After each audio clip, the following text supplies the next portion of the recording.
Hello, everyone, and good afternoon, good evening, or maybe if you're somewhere on the West Coast, good morning. Um, Welcome to the second day of AI Week, hosted by ERP Suites. Had a fantastic day yesterday. Morning so far has been full of great content, great discussions and presentations, and happy here to be with my colleague Mo Shujaat. We're going to talk about data, and we've had a lot of discussions around AI in just yesterday and today, and more continue this afternoon and tomorrow. And there's been discussions around making sure that AI is delivering the value. If you implement an AI solution, that you have, that you're able to realize the value of AI, right? Given those insights, given the, kind of, being able to give you better decision making and drive efficiencies, as well as innovate.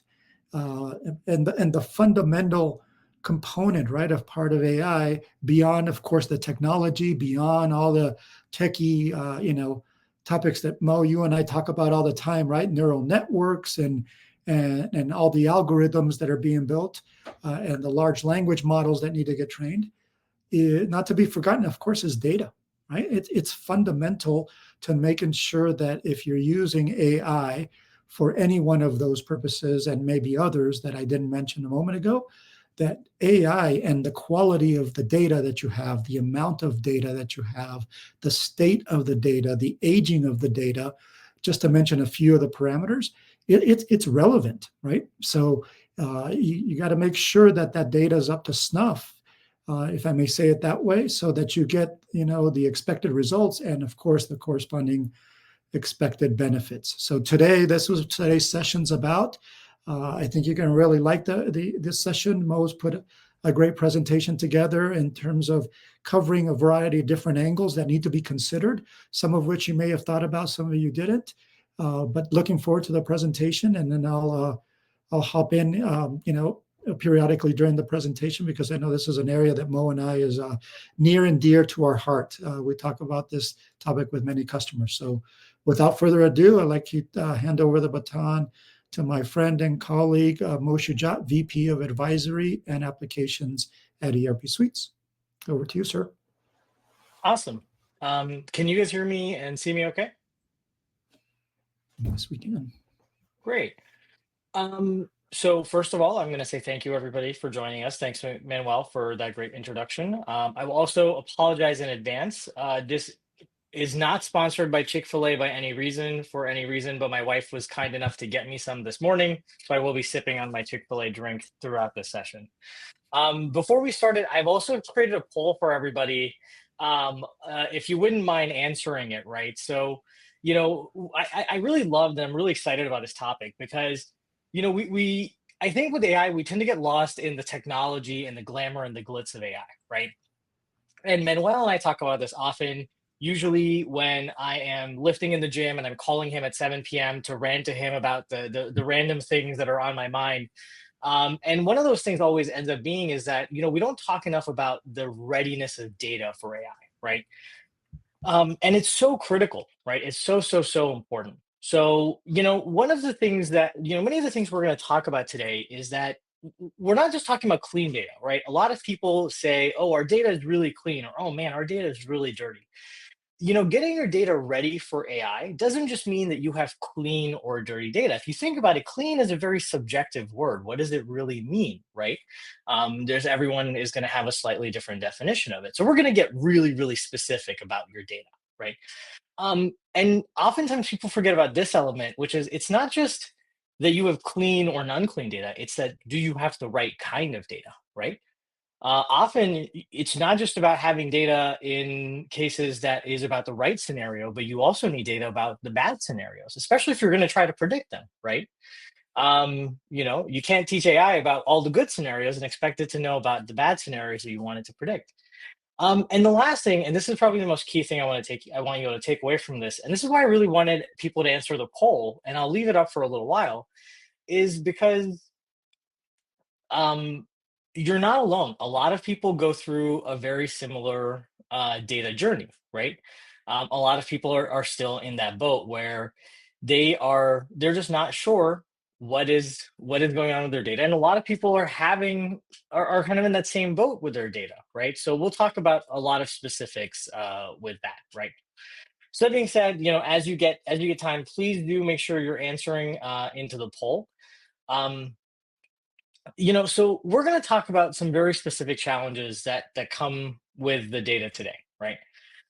And again, I will emphasize we're not just talking about getting your data cleaned up, or getting it unclean, right? We're going to talk about a lot of different elements of it. So let's dive into this. And why does it really matter, right?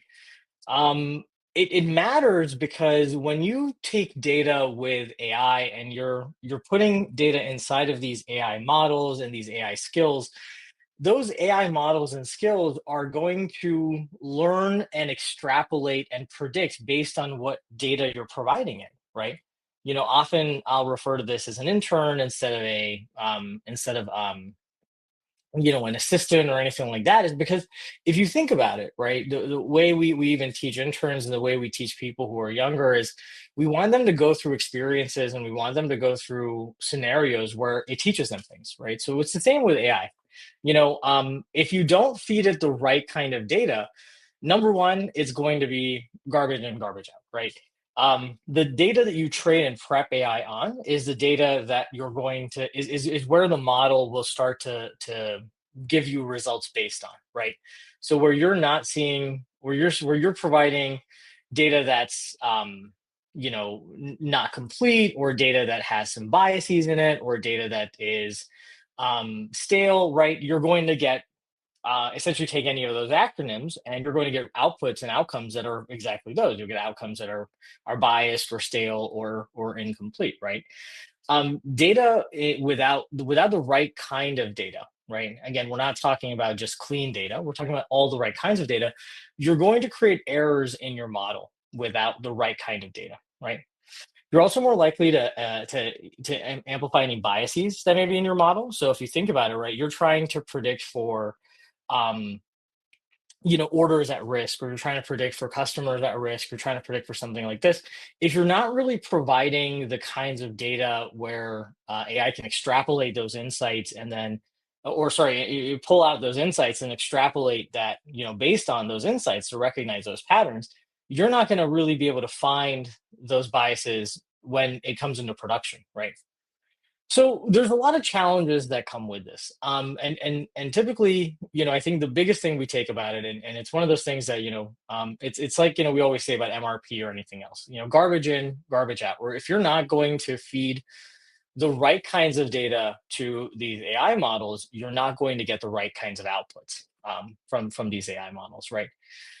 So Manuel, anything else that you want, and anything you'd like to add around what challenges come when customers don't have their data prepped? Oh, if you're speaking, you're on mute, Manuel. Thank you, sir. Yeah, one topic that I'll tease right now, because I think you're going to cover it later in the presentation, but it's an important one, right? In terms of data, specific data, right? You talked about having specific data, the right amount of data, and this happens. If we think about immediately, you might say, well, no, we don't. We have sufficient data. What do you mean, right? Do we have diverse data? And I think from my perspective, what I was thinking about is if you have a set of data and then people kind of at the company, just in terms of tribal knowledge, they built up that particular record configured a certain way can mean one of three things or four things or five things, X number of things, but they just know by some kind of dynamic that, later down the stream, they're going to treat it differently. Well, that's a problem for AI, right? Anything, because it's going to look through data. And if the relationship where there's the distinguishing characteristic that will differentiate what those X number of records represent is far enough down the line, there's a chance that not only a human, that is not trained and then is brought into the inner circle to understand why they're doing it together, it will look homogeneous when really that data you should have distinct records to differentiate, things that are truly different. And I've spoken to customers that have those situations and say, well, we just handle it, manually, right? Those kind of things will bite you, because then if you run a model, an AI model over it, you may get unexpected results. Does that make sense? No? Yeah, and I can't stress this enough, right? And I think this is why this is so important to me is we talk about the value of AI, and I think we have to be really careful here because it's still a new technology and leaders are often a little skeptical, right? Every time I talk to a customer, they're always like, hey, we want to make the investment, but we got to be able to demonstrate value quickly and we got to get a quick win, right? And I can tell you that the number one reason those quick wins don't demonstrate the value that we're expecting is because the data that's going into them isn't the right Mhm. kind that we need. And that is why we stress the importance of this. Later on, we'll talk about our AI journey and we'll talk about kind of what we do. And sometimes it's a little bit of a disconnect, right? When we're talking to customers and we're telling them, they're like, hey, I thought we were talking about AI. Why are you focusing so much on your data? And it's because it is the foundation, it's the bedrock of it all, right? So with that being said, we're going to get a little bit more specific. So I apologize here. Some of the terminology I'll use, I try to focus more on business side, but we have to get a little specific here when it comes to data, right? And it's really really key to make sure we get specific because, like I said earlier, they're clean and dirty are subjective words. And we can't focus on clean and dirty. We have to focus on very specific issues that happen with the data, right? So let's talk about unclean, unprepped data, right? So I like to categorize them in about 8 or so different categories where the problems really happen. But number 8 is really one that's kind of its category of its own. So we'll just go quickly down the list, right? And the thing is, oftentimes people will think that, oh, the problem is our data is bad. And often we don't find that your data is bad, right? So it's not really that your data is incorrect, right? It's not often that where we find a customer is labeled in Ohio, but it's really meant to be in Georgia. Not saying it doesn't happen. I'm saying it just isn't the most common occurrence of things that happen. Now, the rest of these that we're talking about, these happen a lot more often, right? Especially my favorite one, which is our data is stale. What does that mean, right? So that is typically, this is, I think, the most common culprit. This is our usual suspect. It's lead times haven't been updated in 3 years. It's reorder points haven't been updated. It's, oh, we really haven't recategorized our customers in the last 5 years. Our category codes have been the same for 15 years, right? That I think is ended up being a really, really big problem. Anything you want to add on that, Manuel? No, I think that's spot on, right? It's Yeah. and there's a plethora of examples where that data can quickly get stale, right? If you don't keep an eye on it. And one of the things that I'll point out here, and not to be on my soapbox too much, is segmentation, customer item segmentation. I know we have limited 30 category codes, and that's been don't worry, I'll add it to my many wants to the Oracle product team, right, of more category codes, but those maintaining and updating the strategy behind those category codes is very, very important, right? Making sure that those items and those customers are staying up to date. um, the other one we see is that data is incomplete. So oftentimes we'll see, some parts of the data there, but not other parts of the data. So for example, we'll have lead times, but we'll have missing suppliers, or we'll have some suppliers for some items and some suppliers for other items, or we'll have lead times for some items, right? We often also find that data is inconsistent. So in some places, road is RD, some places road is ROAD, some places it's RD dot, right? And we find those inconsistencies in data a lot as well, right? The typical culprits here are usually UDC values, where sometimes the UDC is doubled up in certain places, right? So you'll find those. Unit of measures is another culprit here, where in certain systems you'll have unit of measures as feet, versus other systems will sort as FT, right? Some customers will use linear feet, some customers will just use feet, right? So there's unit of measures, or just a lot of times in addresses. Addresses is a really big area with inconsistent data. Another issue is that data can be sensitive, right? So sometimes the data we have to use has private information, and we have to make sure that that data doesn't have that doesn't leak out into these models, right? This is a big network of code and intelligence and to statistic probabilistic models that are all coming together to make these AI tools work. You don't want to introduce something that's sensitive, because once it's in there, it's hard to really get it out, right? You want to make sure that private information is scrubbed, is removed, and is not part of it, right? You anonymize it, right, if you can, right? And so the next two we're going to talk about, these are a little bit more unique. So these start to come into play when we're talking about very scenario based, very outcome based insights that we're trying to pull, right? And this is where data biases and data diversity starts to really matter, right? And these are concepts we don't typically think about in our day to day. We don't really think about data biases and data diversity. Most people don't even think about these things outside of, social issues and things like that that are going on, right? But this is very important in data biases, both in public AI systems as well as business AI systems, right? Mhm. So you don't want data that's specifically biased towards one outcome or the other, right? You want to provide a healthy mix of data that's representative of the reality sample that you want to pull the insights out of. So what does that mean, right? What that means is, if you're trying to create a model that is trying to figure out orders that are at risk of delaying shipment on time, right? You don't want to just provide the model with data around orders that are always delivered on time and in full, right? You want to make sure that orders are, you want to provide data of both. Now, the other skews the other way. You don't only want to provide data of orders that were delivered late and partially, right? Because that will now skew bias the other way. So there's a balance here.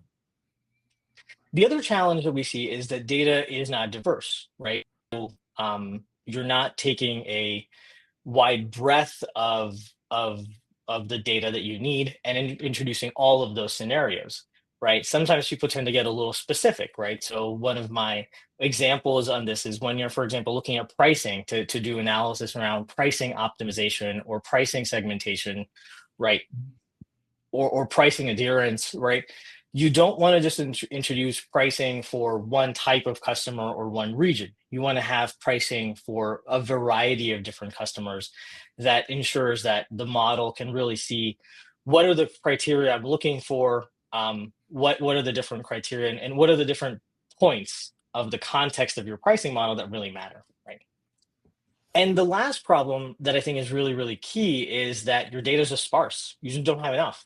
And that happens sometimes when we're looking at certain types of data around,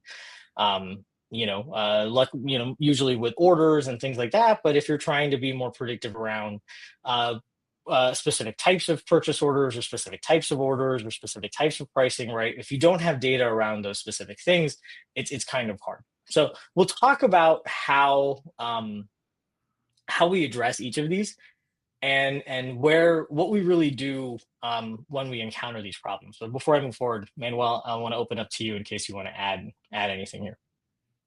No, all good points, right? The sparse data, of course, is a challenge sometimes, right? Because if you have a small pool, you might not have a statistically represented kind of amount of data, and it doesn't good, right? You make decisions on an impartial view of the world. The private information one also hits home for everyone, right? Because we probably all had examples, heard about it in our lives, right? Where in a note that wasn't intended to be private, you include someone's phone number. That's a problem. Now that's exposed. So, and then the last thing I'm going to say is I think what Mo's talked about is great. It's fantastic, and it applies to JD Edwards, but it's not limited to JD Edwards, right? One of the things that, as Mo and I have spoken to customers, it's not just customers saying, hey, they're looking at AI with JD Edwards. They're looking at AI for different systems, right? As we know, right? Whether it's CRM or security systems or others, right? There's AI components that are being incorporated in those solutions and others, where you also have to take these same considerations into account. Yeah, I think about some of our agentic solutions, right, that we talk about with customers when we build for customers. It's never, can you just train it on JD Edwards data, right? It's always, can you train it on JD Edwards data? Can you train it on our product data? Can you train it on our customers' other data? Can you train it on CRM data? That I think was a big learning point for us too, because we're just JD Edwards nerds. So we set out to do this with JD Edwards, and we're like, oh wow, we're gonna have to learn how to incorporate a very large universe into this. And it was a really cool experience for us too, as we continue to go through it with customers. So what does this all mean? What do you actually do with all this now, right? So typically what we address is there are going to be certain types of data that we want to make sure you're addressing prior to even kind of starting building out the models that are in AI. Now, I'm not saying that nothing happens here in AI before you do it, but there's really not much precluding you from doing this type of data cleanup even now, right? We have some customers we work with where we actually help them develop a master data governance model right now so they can get prepared to do things like AI and things like um, more accurate supply chain planning, right? Um, so typically, one of these things you want to start doing is you want to start identifying problems and gaps in your data today, right? You want to find where your data is inconsistent. You want to find where your data is stale, and you want to start the journey of, okay, can we remove any incorrect data? Can we start to fill in gaps that are missing, right? Can we do an initiative around looking at supplier lead times, right? And typically when we are starting these AI projects, this is really what we're focusing on first. Is like, if you want to start an AI project around bills of materials, right, doing something with bombs and routings, one of our questions first is going to be is, okay, well, how accurate are your bombs and routings, right? And oftentimes that five whys type analysis leads us into diving into a little bit of a rabbit hole where we say, okay, there's an upstream data problem that we have to address first, because if we don't, then you're not going to get the value out of that AI investment that you're hoping, right?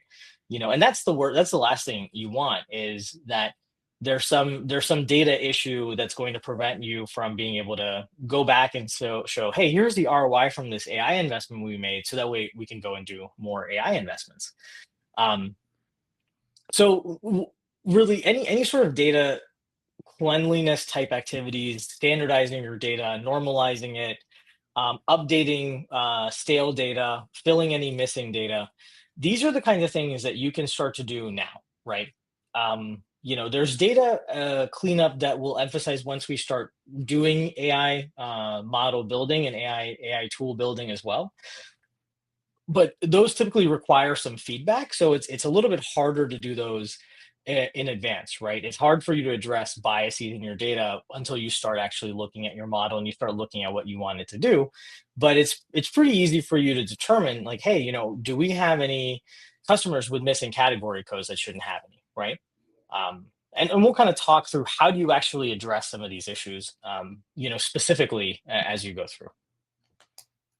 Hint, most of the answers for addressing data cleanup problems, as always with me, is orchestrations. So just gonna spoiler alert for everybody out there. Manuel, anything you want to add here before we talk about data cleanliness on during your training your AI model? No, the only thing that I say is I was waiting for the O word, orchestrations.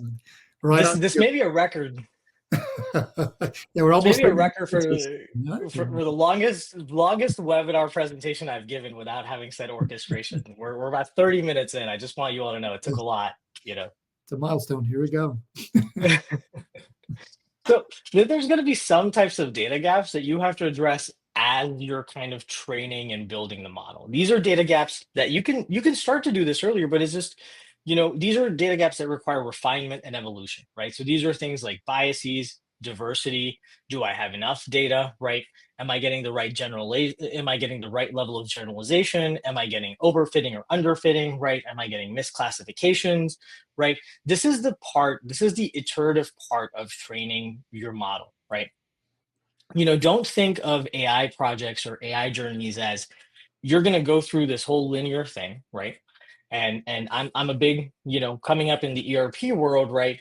We're having done both waterfall and agile. you want to think of this as kind of like I like to call it a WAGIL project. PMs make fun of me for using that, but it's like a mixed methodology, right? We do a lot of assessing and identifying initially. We do a big iterative cleanup phase. We do a big iterative training phase, and then we're doing, more of a go live, right, type cutover type activity, And this is a very iterative building training phase because when you first start to build out that model, it's just like it's a little baby AI. It's got to learn, it's got to grow, it's got to understand, and you have to refine it. You have to say, okay, how do I tweak the data? Do I introduce some oversampling or some undersampling, right, to address these things? Do I have to dummy up some data, right? And we'll kind of talk through all those in specifics, but a lot of those insights start coming as you're building and training your models, because it's just hard to it's hard for humans to really understand, okay, where am I, do I have enough, have I removed the biases, do I have enough diversity, do I have enough um, things. Our brains are amazing pattern recognition machines.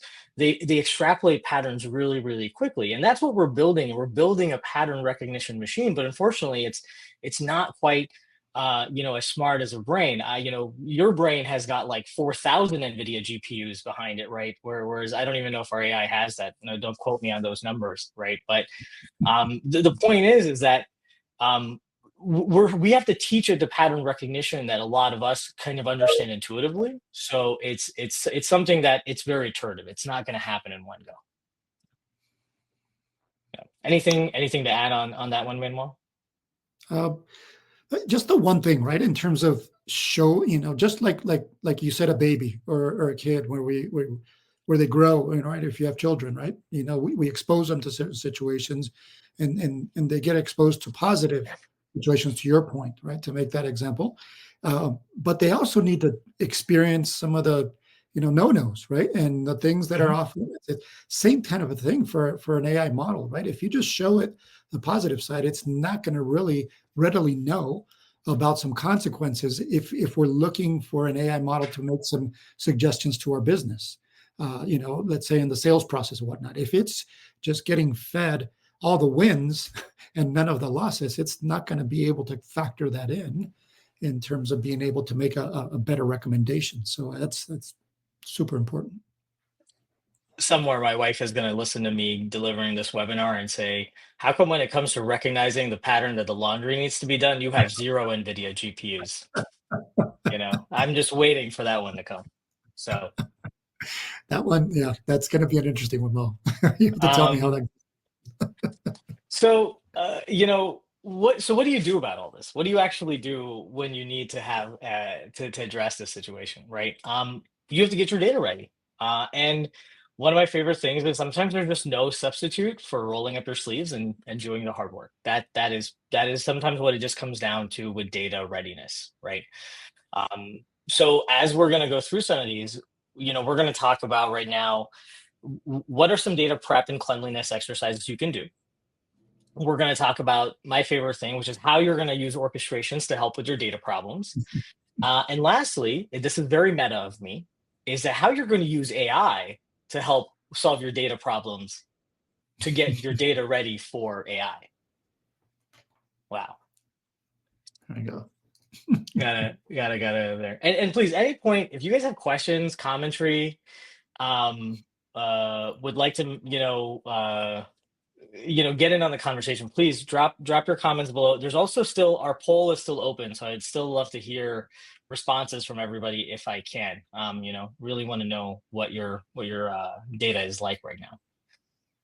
So how do we actually do this, right? So the thing is that it just takes a good amount of assessing and understanding where your work is. So we're going to talk about the AI journey in a little bit, but one of the things we do, we do a data readiness assessment. It's actually one of the first things we do, right, Manuel? It's like probably right almost at the beginning, right after Correct. alignment day almost, right?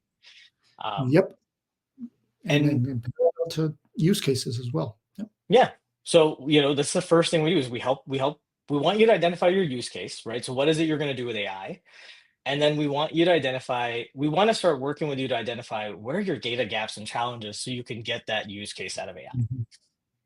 So if your data is incorrect, right? Um, this is one where there really just is no substitute besides just going and cleaning it up. Right now, there's a combination of third-party tools. There's a lot of great APIs nowadays, and AI and orchestrations here can help. Where, like for example, if you're missing customer revenue data, or you're missing data around products, or you're missing data around if there's master data that's incorrect, right?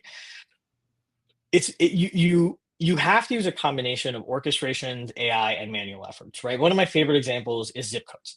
There's a really great zip code cleanup tool, which is not that expensive, and you can pair it with a very simple orchestration. And what it will do is it will clean up all of your zip codes, and then not only that, it will ensure that going forward, every time you enter in an address, your zip code is going to get fetched automatically. You won't have to type it in. You can also then use it to continuously monitor zip codes and keep them clean, right? So that's an example of where you can use third-party tools and APIs to really just keep this data really, really clean going forward, and making sure there's no incorrect data that's in there, right? So this is really helpful around addresses, product information, a lot of times like product dimension data, right? If for example you're having a hard time keeping product dimension data up to date, there's both AI enabled tools that you can buy now that are getting very accurate on doing product dimensioning. There's also old, more legacy type tools like a Cubiscan that you can get, which help keep your data up to date, right? If you have specs or drawings in a PLM or a CAD system, you can integrate those with JD Edwards and bring that in, right? So there's a lot of tools here that allow you to do that. And the nice thing is, don't mistake any of this as, oh, I have to build all these expensive integrations. If you need to, you should, right? With your business, if you need to, there's value to it, you should. But you could also always just export the data out and start to do mass data updates in Excel, or sorry, in orchestrations, right? So orchestration can very much help with mass and targeted data cleanup. Lastly, if your data is kind of stale or incomplete, first thing you want to do is you want to assess to make sure you find where the data is stale or incomplete, right? Usually this is a combination of conversations as well as system reports and things and system data we can pull. Same thing here with orchestrations, and we can really, really help fill in a lot of the blanks with those data. Can typically when I have data that's stale or data that's complete, a couple hours in an Excel sheet, and then an orchestration to take all that data and ingest it back usually gets the data pretty well cleaned up and updated, right? May take a round or two or a couple of rounds, but we've gone through this with many a customer where we've helped get that data cleaned up with them, right?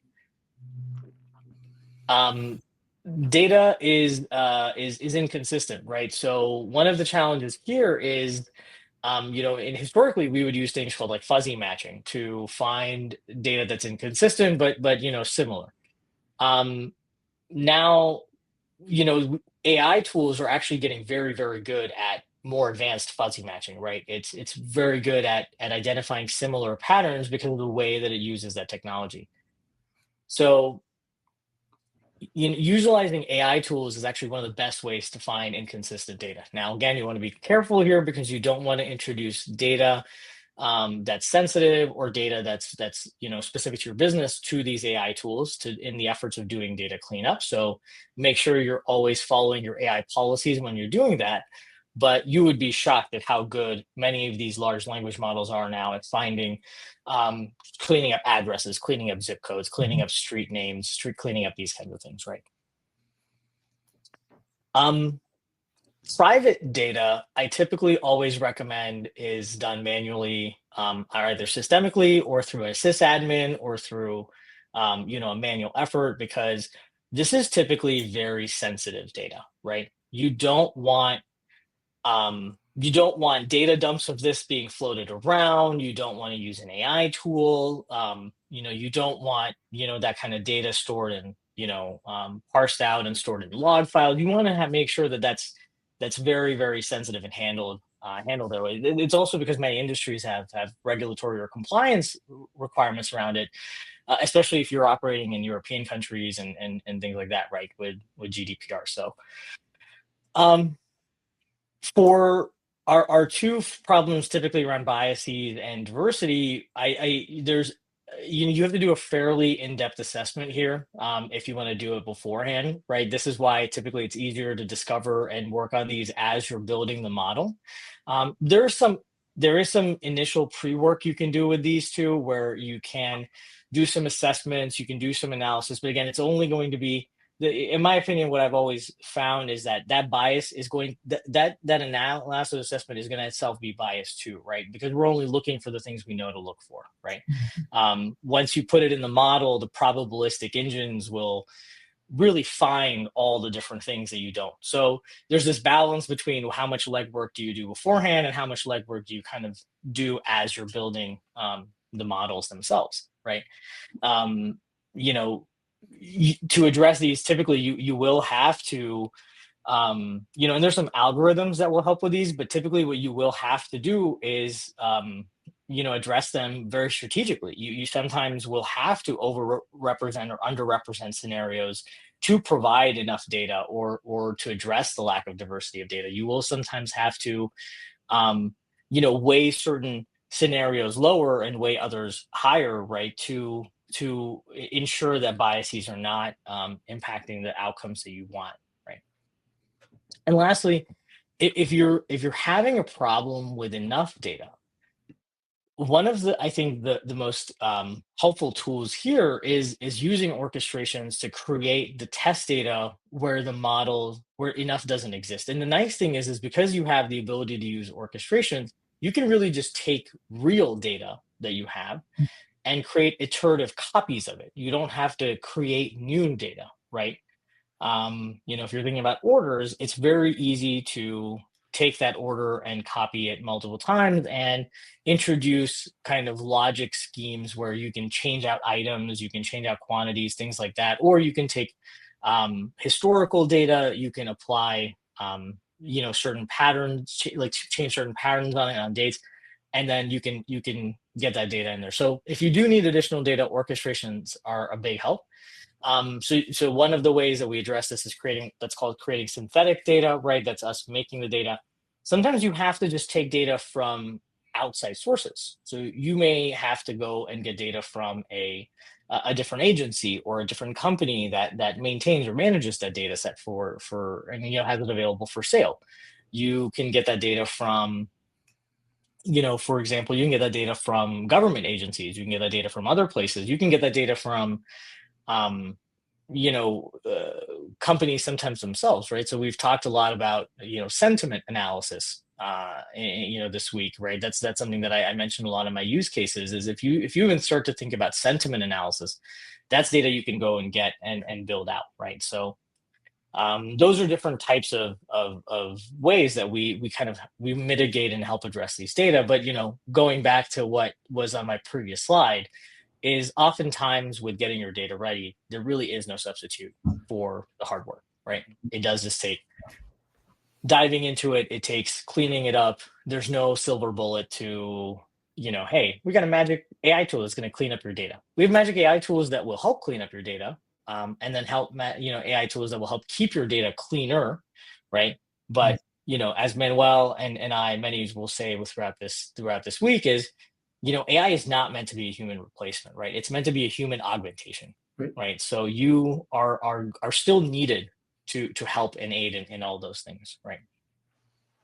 Manuel, anything you'd like to add? Spot on, sir. I'm good.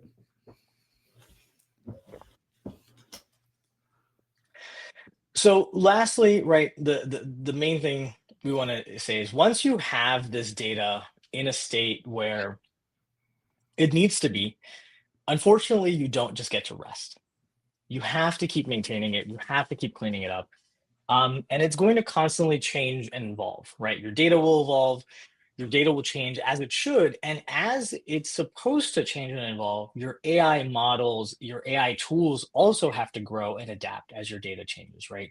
And that's where we have capabilities such as RAG, we have capabilities such as generative AI, and many of the things that Manuel and his team will talk about, throughout yesterday and then the rest of this week, about how does AI learn from that data? How does it grow? How does it get better? And that's really a really important. That's a very important concept, because what that also means is these challenges, they don't go away. It's not like once you get it all cleaned up, your data just stays clean. It's not like once all you get rid of all the stale data, you update lead times. 2 years later, you're still going to have stale lead times, right? So the best thing is as you're doing these, as you're evolving with AI, is to also start to think about implementing master data government principles and frameworks in your businesses, implementing best business practices around master data management, best business practices around master data governance, right? Making sure you have the right controls in place, so people, the right access controls in place. All of those things matter, right? And you want to make sure that as you're thinking and doing this data cleanup, you don't want that effort to go wasted. So think about it comprehensively, because that really ends up being a really that really ends up ensuring success long term, because you're not going to just clean it up once and forget about it. You have to keep maintaining it. That's absolutely key. Mhm. Very similar to us working out, right, Mo? Right, we work Yeah, hard, you would make some gains, and if we don't stay on that, stay disciplined to continue to, keep working out, then you know what happens. it's the same thing. We start back to scratch. So you could potentially be in that same situation if you don't do the upkeep, the maintenance that Mo talked about with your data, right? You're going to put that effort in. It will be worthwhile, just like working out, right? Worthwhile to make sure you're healthy.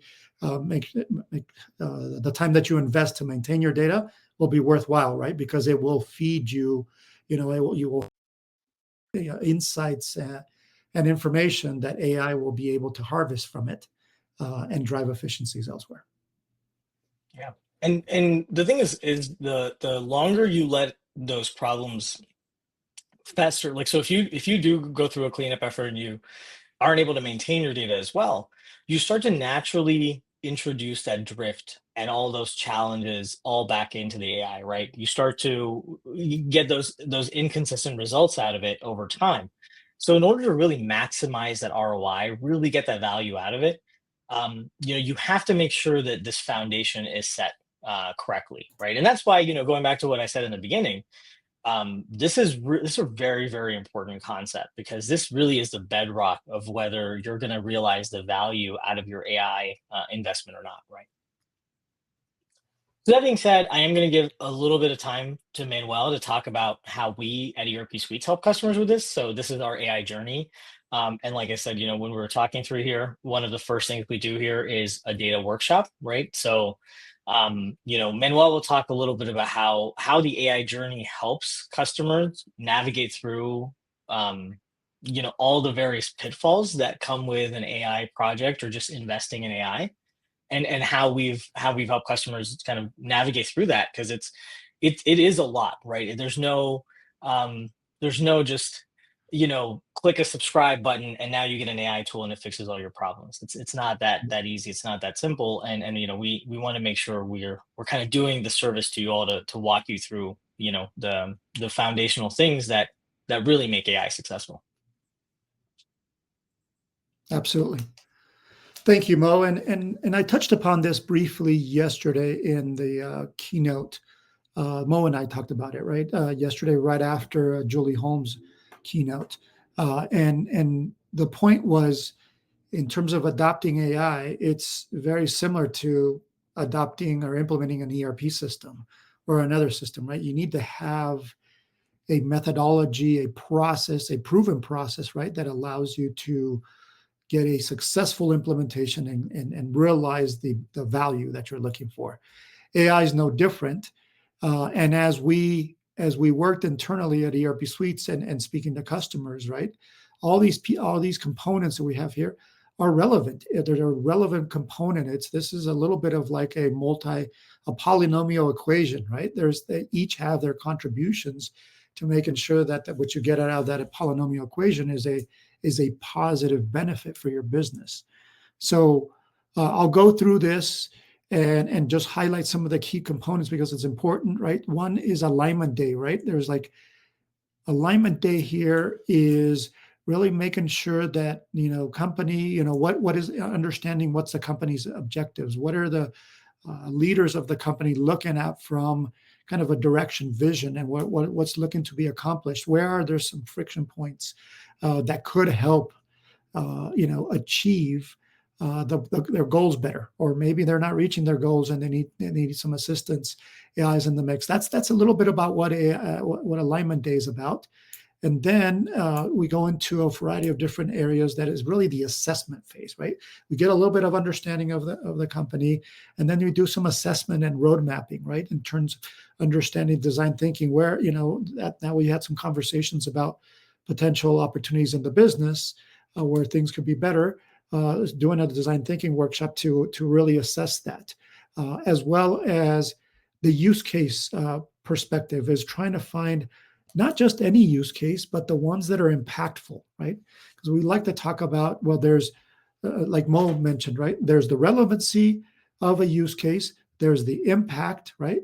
And there's a third component I would add does that fit for the company? Is a fit, right? And when I say the fit, there's a cultural component to that, right? Are they going to adopt that solution, or will users not really use it?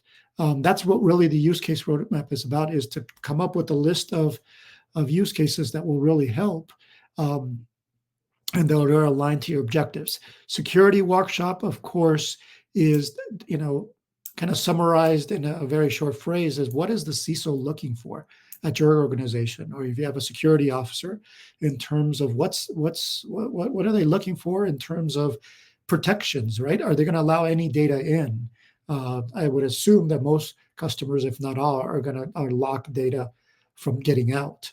But do you want ancillary information that will enrich the AI's capabilities to be able to provide, better forecasts, for example, financial forecasts, sales forecasts? Data and infrastructure workshop. I think this is a little bit of what Mo just talked about in this session, right? And looking at data, being able to see, okay, where are there opportunities, where the assessments need to be done, and how to address them. And then the last but not least is coming up with a roadmap, right? We have use cases, you have all the things. We produce a roadmap for customers so you can understand all the different pieces here. And one thing I failed to mention is what we're going through right now is kind of our detailed AI journey. We have an abbreviated version of this for quick win scenarios, right? Where we still go through all these steps, but instead of kind of going breadth kind of across all areas, if we talk to a customer in alignment day and saying, we know it's sales, Manuel, we want to go, Mo and Manuel, we want you guys to look at sales, and we have a lot of friction there. We want to be able to reduce our quote to order signing process, right? It's X number of days or X number of hours. We want to streamline that. We believe we can do that. So then the focus in these areas that I just discussed will be around those areas. So just bear in mind, this is the detail one. There is a streamlined one that will be really focused, but still covering these essential elements. Phase 2 here is actually, okay, once you've come up with the use cases, the roadmap, we've identified the opportunities in the data, so forth, right? And then it's now, okay, how do we address those components, right? Whether it's the data cleansing that Mo just talked about, but also security, right? Does security need to be tweaked to be able to handle those scenarios, as well as establishing those policies? Have those policies been established? Because remember, it's not just JD Edwards security, it's the AI security, and I would say more specifically, an enterprise AI security constructs that they have that need to be set up so that you are protected, right? You get the benefits of being able to get data in, but not necessarily leaking data out. And then, of course, process improvements. And then the third phase, actually, okay, now you have that foundation solid, is implementing and delivering the AI solution. And this is the methodology. So that's so at each step of the phase. You get deliverables, you get our findings, you get our recommendations, and then we work together on executing. And then with this, we have found that this is the way that we were able to get customers not only having a successful implementation, but it's also maintainable, and it mitigates all the potential landmines sometimes that people talk about in terms of AI. So with that, maybe go ahead, Mark. Do you have any follow-up comments to that?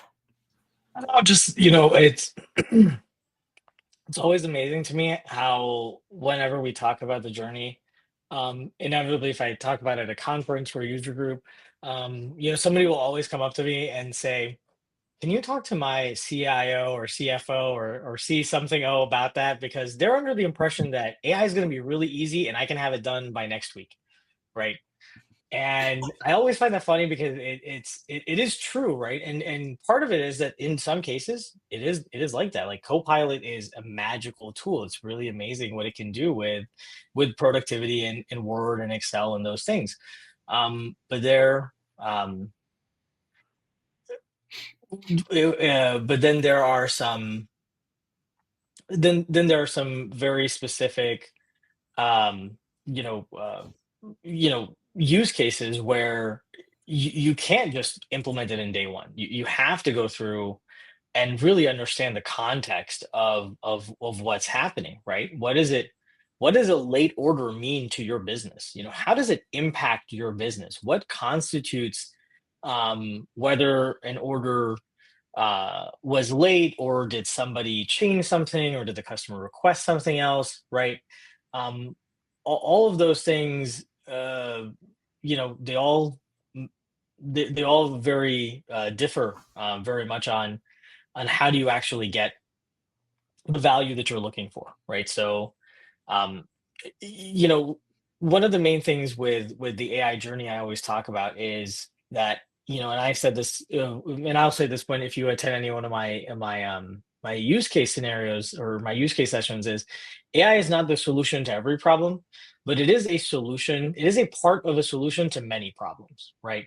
And Mhm. that's something that's very important for us to learn, is that as solutioners, we all just got a really great tool in our tool belt, and we need to learn how to use that appropriately, right? So that being said, I do want to make sure that we have some time for questions. So we have about 5 minutes left. Thank you all for your time. Hopefully, you're enjoying your sessions at AI Week.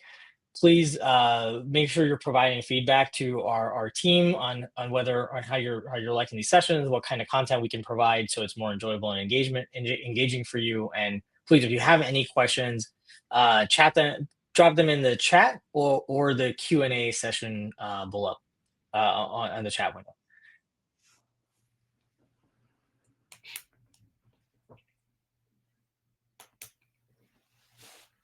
And lastly, please make sure, if you are going to Blueprint, I will be presenting there with a customer. So please stop by our booth, attend our sessions. There's also some really great user group meetings coming up. So if you're not going and haven't gone to a user group meeting, please go. It's a lot of fun, both during the day as well as in the evening. And please check out our new podcast, Not Your Grandpa's JD Edwards. So Yeah, I was just add, you can go to our website. You can find pretty much all that information there, the AI journey, all that stuff to get in touch with us as well. So, is that, I don't know if there were any other questions.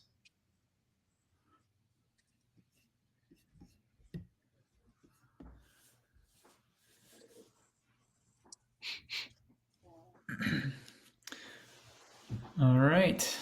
I know we had one other question that you were addressing, Mo. Are you taking that offline or? no, but Susan, you wanted to see. Susan, that is exactly right. For just throw data at it and see what happens. Yes, that's a good way to approach it. I like it. I just published the poll results if you're interested. And I saw a question from, I know, Will, you had sent a question around illegal characters. So it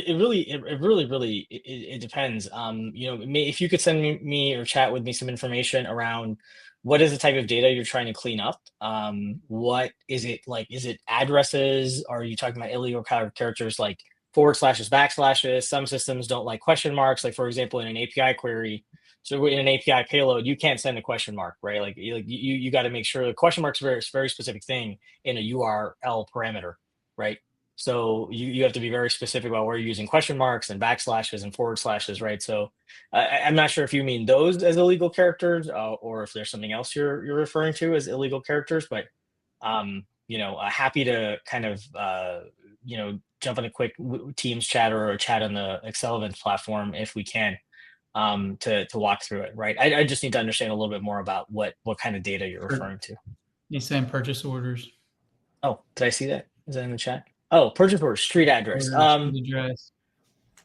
Yeah. So if you're talking about purchase orders and street addresses, so in street addresses, you have to watch out for like sometimes periods and commas. Certain systems don't like periods and commas.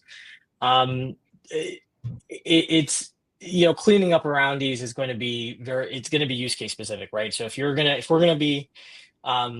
do like a total normalization exercise where we say, hey, we want to get rid of all sorts of illegal characters in PO items and descriptions. So we want to get rid of any backslashes, any question marks, any periods, any maybe some carriage return, maybe some pipes or greater than less than signs, right? If those are in any of those, what you want to do is you want to dump through that. So normally there used to be tools that would help do this. There were some tools you could purchase that would do this stuff really well. But honestly, now I would tell you there's really great large language models that will do this really, really well for you.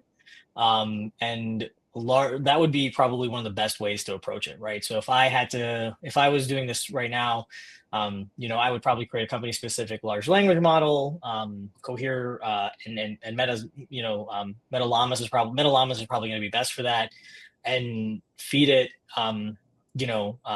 street addresses, right? And have it provided the normalization parameters that you want it to provide, and the LLM will take care of it for you, right? So LLMs don't have as much of a problem with illegal characters because of the way they think and work, but APIs and other systems do, right? So that's how I would approach it. But what I'd like to do is first take a look at what purchase orders you're talking about, what street addresses you're talking about, what's going on, what's in there. Give it a little bit of a skim to see. Because if that's too much, if you're really just talking about 20 street addresses that have out of 200,000 that have something, it's probably just easier to just do a quick find and replace in Excel.